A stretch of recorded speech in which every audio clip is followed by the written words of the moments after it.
नमस्कार दोस्तों, स्वागत है आपका आज के मुख्य समाचारों में। जी हां दोस्तों, आपको यहां पर देखने को मिलेंगी आज दिन भर की 25 बड़ी खबरें मुख्य समाचार ब्रेकिंग न्यूज़ अपडेट्स के रूप में। तो दोस्तों, आप सभी लोगों से रिक्वेस्ट है इस वीडियो को ज़्यादा से ज़्यादा लाइक और शेयर करें।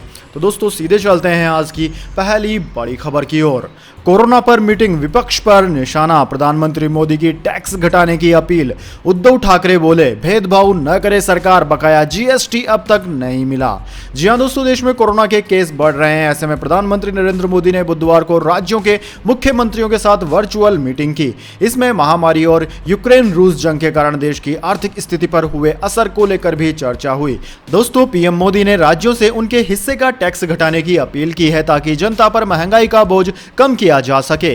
दोस्तों, प्रधानमंत्री मोदी की इस अपील के बाद राज्य सरकारों के बयान सामने आ रहे हैं। महाराष्ट्र के सीएम उद्धव ठाकरे ने कहा कि सबसे ज्यादा टैक्स लेने वाला राज्य महाराष्ट्र है, लेकिन केंद्र सरकार हमसे भेदभाव कर रही है। केंद्र से मिलने वाला 26,500 करोड़ रुपए का जीएसटी अब तक बकाया है। महाराष्ट्र के मुख्यमंत्री उद्धव ठाकरे ने कहा कि यह सच नहीं है कि राज्य के कारण पेट्रोल डीजल महंगा हुआ है। मुंबई में 1 लीटर डीजल पर टैक्स का हिस्सा केंद्र के लिए 24.38 रुपए और राज्य के लिए 22.37 रुपए है। पेट्रोल टैक्स का हिस्सा केंद्रीय कर के रूप में 31.38 रुपए और राज्य कर के रूप में 32.55 रुपए है। जनता को राहत देने के लिए राज्य पहले ही प्राकृतिक गैस में टैक्स राहत दे चुका है।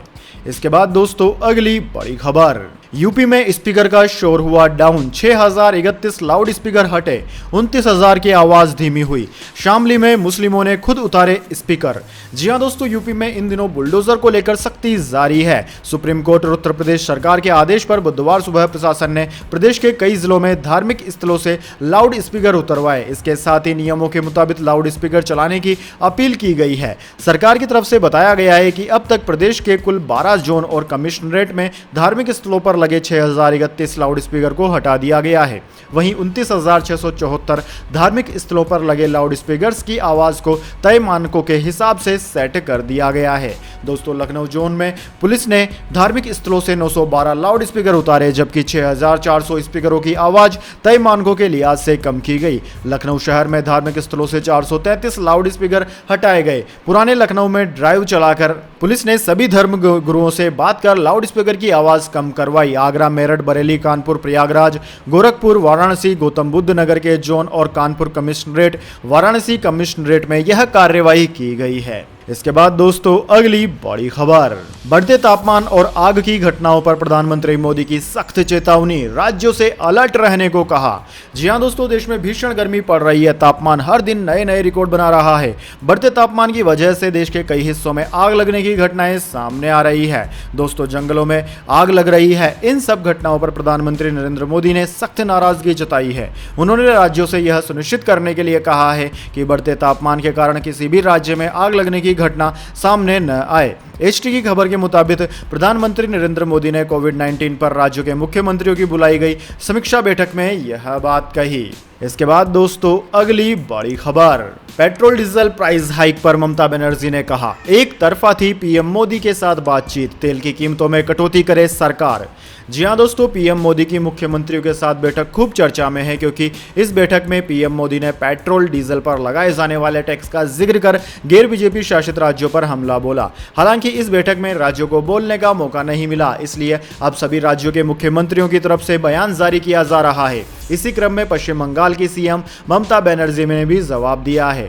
पीएम मोदी ने इस बैठक में पश्चिम बंगाल का भी जिक्र किया था और कहा था कि राज्य ने तेल पर लगने वाले टैक्स में कटौती नहीं की, जिससे लोगों को राहत नहीं मिल पाई है। अब ममता बनर्जी ने इसका जवाब देते हुए कहा कि ईंधन की कीमतों में बढ़ोतरी पर प्रधानमंत्री मोदी के साथ बातचीत एक तरफा थी, हम उनसे सहमत नहीं है। ममता ने कहा कि पीएम ने बैठक के दौरान पेट्रोल, डीजल और घरेलू गैस की बढ़ती कीमतों के मुद्दे को छोड़ दिया और कहा कि राज्यों को कीमतें कम करनी चाहिए। लेकिन राज्य ऐसा कैसे कर सकते हैं? आपने कीमतें बढ़ाई है, क्या आपने तेल की कीमतों से हुई अपनी इनकम देखी है? ममता ने आगे कहा कि हमने कहा था कि केंद्र और राज्यों का रेवेन्यू बराबर होना चाहिए, लेकिन वो राजी नहीं हुए।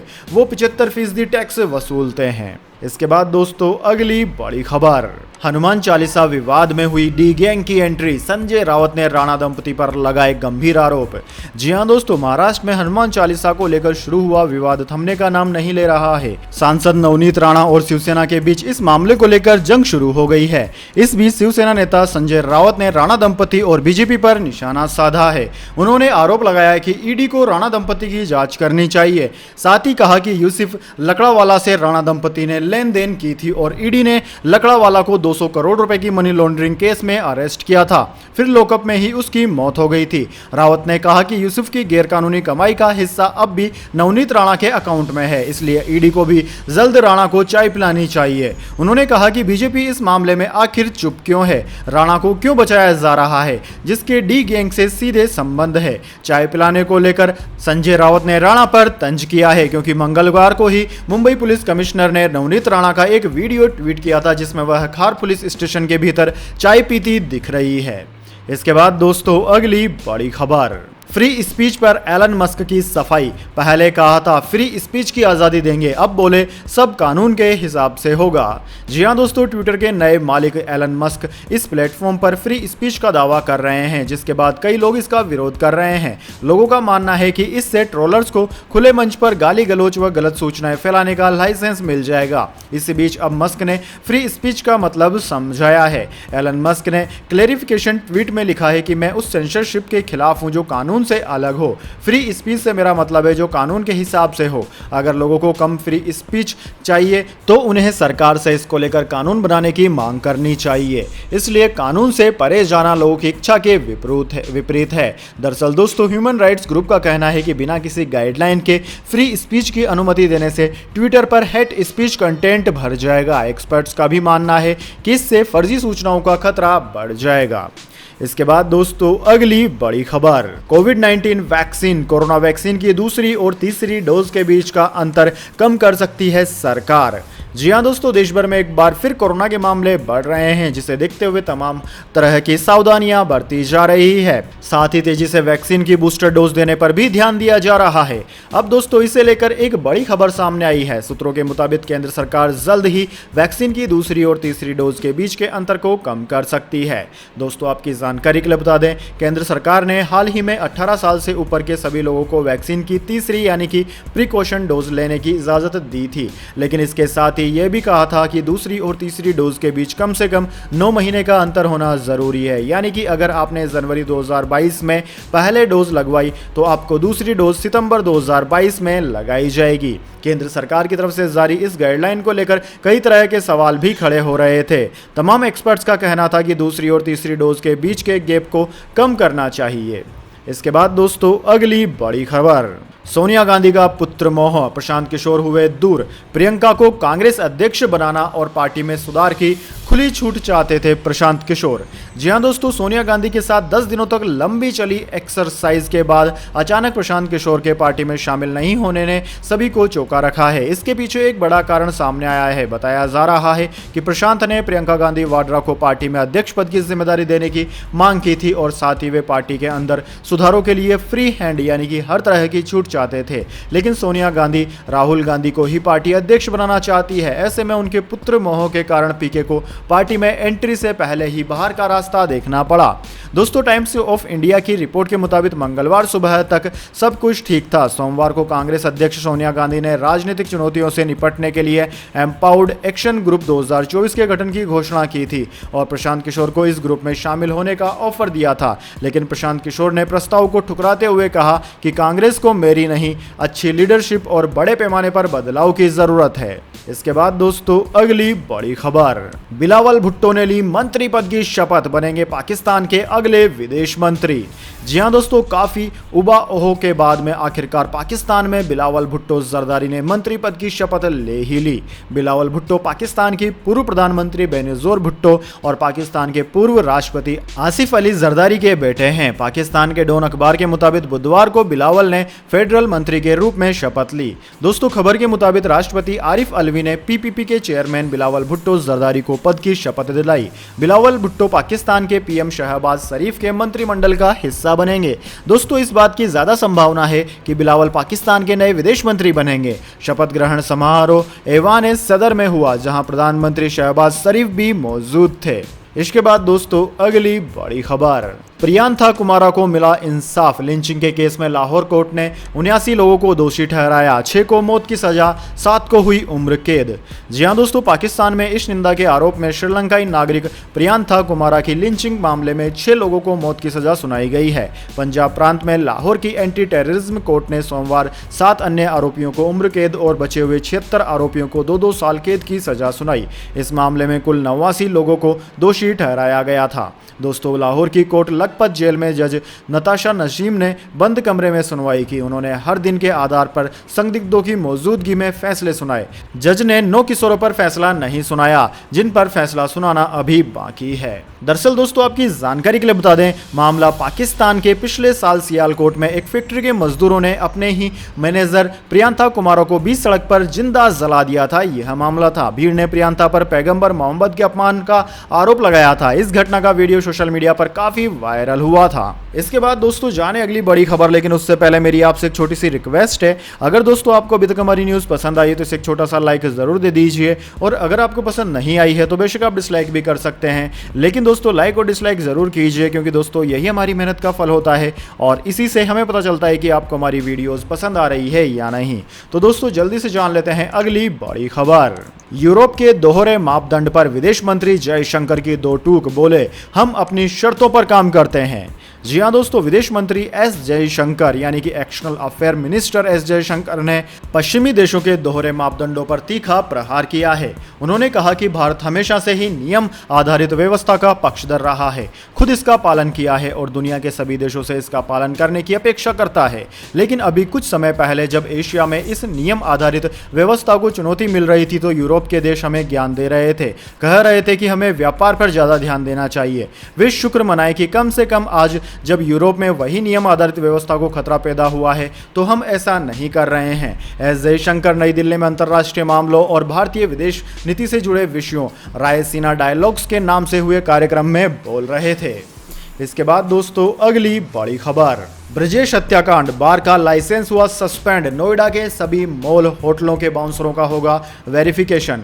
जी हां दोस्तों, नोएडा के गार्डन गैलेरिया के लास्ट लेमन बार में हुई कत्ल के बाद पुलिस द्वारा बड़ा ऐलान किया गया। नोएडा कमिश्नर ने आदेश दिया है कि नोएडा के समस्त बार में कार्यरत कर्मचारियों को पुलिस वेरिफिकेशन कराना होगा। मॉल, बार, होटल, रेस्टोरेंट में कार्यरत सभी सुरक्षा कर्मियों के लिए ये नियम लागू करने होंगे। इसके अलावा बड़ी कार्रवाई करते हुए अब गार्डन गैलेरिया के लॉस्ट लेमन बार का लाइसेंस भी सस्पेंड कर दिया गया है। डीएम के आदेश के बाद ये कार्यवाही की गई। दोस्तों बताया जा रहा है कि बार का मालिक रघुराज सिंह मुरादाबाद का रहने वाला है। इस मामले की बात करें तो लॉस्ट लेमन बार में ब्रजेश के बिल को लेकर कुछ कहासुनी हो गई थी। उस विवाद के बाद ही बाउंसरों द्वारा उसकी पीट कर हत्या कर दी गई। ब्रजेश नोएडा सेक्टर 80 की एक कंपनी में नौकरी करता था। उसकी उम्र 30 साल थी। ब्रजेश राय कंपनी में बतौर परचेज मैनेजर तैनात हुए थे। ब्रजेश अपनी पत्नी और 2 बच्चों के साथ सेक्टर 76 स्थित आम्रपाली प्रिंसले स्टेट सोसाइटी में रहते थे। इसके बाद दोस्तों अगली बड़ी खबर, गोल्ड सिल्वर प्राइस टुडे, सस्ता हो गया सोना और चांदी।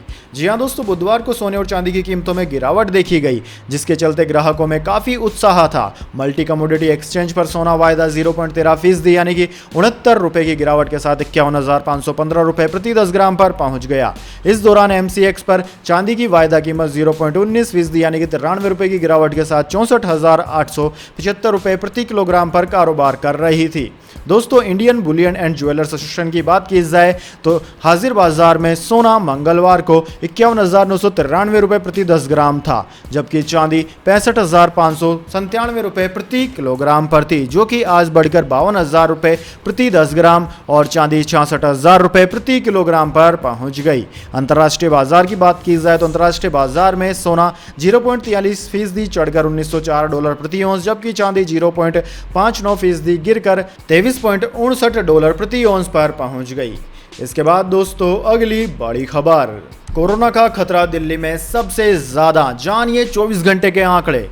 जी हां दोस्तों, भारत में पिछले 24 घंटे में कोरोना वायरस के 2927 मामले सामने आए। इनमें से 1203 मामले यानी कि लगभग आधे दिल्ली से हैं। दोस्तों, दिल्ली में पिछले 24 घंटे में एक मौत भी दर्ज की गई। हालांकि राहत की बात यह है कि भारत में कुल मौतों की संख्या बहुत ज्यादा नहीं है। इस बार कोरोना के गंभीर मामले कम ही हैं। दोस्तों, भारत में पिछले 24 घंटे में 32 मौतें दर्ज हुई, लेकिन इस डाटा को विस्तार से देखने पर पता चलता है कि 32 में से 22 मौतें केरल राज्य ने वो जोड़ी हैं जिन्हें अब कोरोना से हुई मौत माना गया, जबकि ये मौत पहले ही हो चुकी थी। इस तरह 4 मौतों का डाटा भी पिछले दिनों का है, जिसे केरल ने अब अपडेट किया है। इस तरह 32 में से 26 मौतें पुराने डाटा को अपडेट करने की वजह से हुई है। वहीं दोस्तों, दिल्ली में अचानक कोरोना से जुड़ी तमाम पाबंदियां हटाए जाने, मास्क लगाने में पिछले दिनों ढील देने और स्कूल के एक साथ खुलने से कोरोना वायरस के मामलों में बढ़ोतरी हो रही है। बढ़ते मामलों के बाद ही दिल्ली सरकार को मास्क फिर से अनिवार्य करना पड़ा और 500 रुपए का जुर्माना भी लगाना पड़ा। भारत समेत दिल्ली में ओमिक्रॉन BA.1.1.529 और इसका सब लीनियस वेरिएंट BA.2.1.1 मिलकर कोरोना बढ़ा रहा है। इसके बाद दोस्तों, अगली बड़ी खबर, कैबिनेट ने दिसंबर 2024 तक बढ़ाई प्रधानमंत्री स्वनिधि योजना। 4G में अपग्रेड होगी 2G साइट्स। जी हां दोस्तों, केंद्रीय मंत्री अनुराग ठाकुर ने बताया कि आज केंद्रीय मंत्रिमंडल ने प्रधानमंत्री street vendor Atmanirbhar Nidhi PM Svanidhi को अब दिसंबर 2024 तक के लिए बढ़ाए जाने का फैसला लिया है। उन्होंने बताया कि स्वनिधि से समृद्धि योजना के तहत अब तक कई योजनाओं से 16.7 लाख लाभार्थियों को फायदा मिला। वेंडिंग जोन भी 5,800 से बढ़कर 10,500 कर दिए गए। दोस्तों, सरकार का लक्ष्य है कि 2024 तक 40 लाख वेंडर को लाभ पहुंचाया जाए। इसके साथ ही उन्होंने यह भी बताया कि मंत्रिमंडल ने खरीफ की फसलों के लिए फास्फेटिक और पोटेशियम फर्टिलाइजर पर भी सब्सिडी देने का फैसला किया है। इसके बाद दोस्तों, अगली बड़ी खबर, नीतीश ने लालू परिवार को दावत पर बुलाया। JDU की इफ्तियार पार्टी में RJD नेताओं को न्योता। 6 दिन में दूसरी बार होगा आमना सामना। जी हां दोस्तों, RJD के दावत इफ्तियार के 6वें दिन नीतीश कुमार की JDU भी इफ्तियार पार्टी करने जा रही है। इसमें मुख्यमंत्री नीतीश कुमार मुख्य अतिथि होंगे, वहीं गेस्ट के रूप में तेजस्वी यादव नजर आ सकते हैं। दावत में RJD के सभी बड़े नेताओं को बुलाया गया है। अगर इफ्तियार में लालू परिवार शामिल हुआ तो बीते 6 दिनों में नीतीश और उनका यह दूसरी बार आमना सामना होगा। हालांकि दावत का आयोजन अल्पसंख्यक प्रकोष्ठ के प्रदेश अध्यक्ष सलीम परवेज कर रहे हैं, लेकिन कहा जा रहा है कि इसके पीछे नीतीश कुमार हैं। दरअसल दोस्तों, बिहार में अभी दावत इफ्तियार की सियासत चल रही है। हर पार्टी अपने अपने स्तर पर दावत से राजनीति को साधने की कोशिश कर रही है। 22 अप्रैल को राबड़ी देवी के आवास पर प्रतिपक्ष के नेता तेजस्वी यादव ने दावत इफ्तियार किया था। इसमें CM नीतीश कुमार शामिल हुए थे। अब JDU की तरफ से 28 अप्रैल को दावत इफ्तियार किया जा रहा है। इसके बाद दोस्तों, अगली बड़ी खबर, प्रधानमंत्री बने रहने के लिए आखिरी वक्त तक सेना से भीख मांग रहे थे इमरान खान।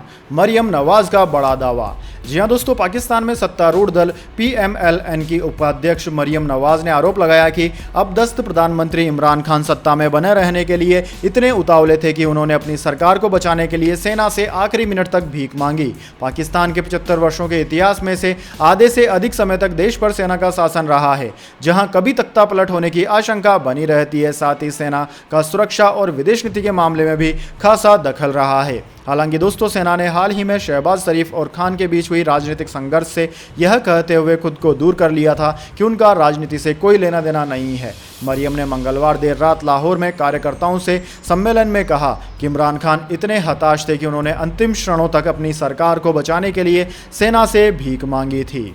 इसके बाद दोस्तों, अगली बड़ी खबर, चीन से बदला लेने के लिए पाकिस्तान में किया गया बम धमाका। जी हां दोस्तों, पाकिस्तान में मंगलवार को हुए जबरदस्त बम धमाके को अंजाम देने की जिम्मेदारी अब से बलूचिस्तान लिबरेशन आर्मी ने ले ली है। तब से इस बात को लेकर चर्चा ने जोर पकड़ लिया कि आखिर पाकिस्तान के भीतर इस तरह के घात लगाकर हमला करने की साजिश के पीछे सबसे बड़ी वजह क्या है। इस हमले में निशाने पर चीन के नागरिक थे।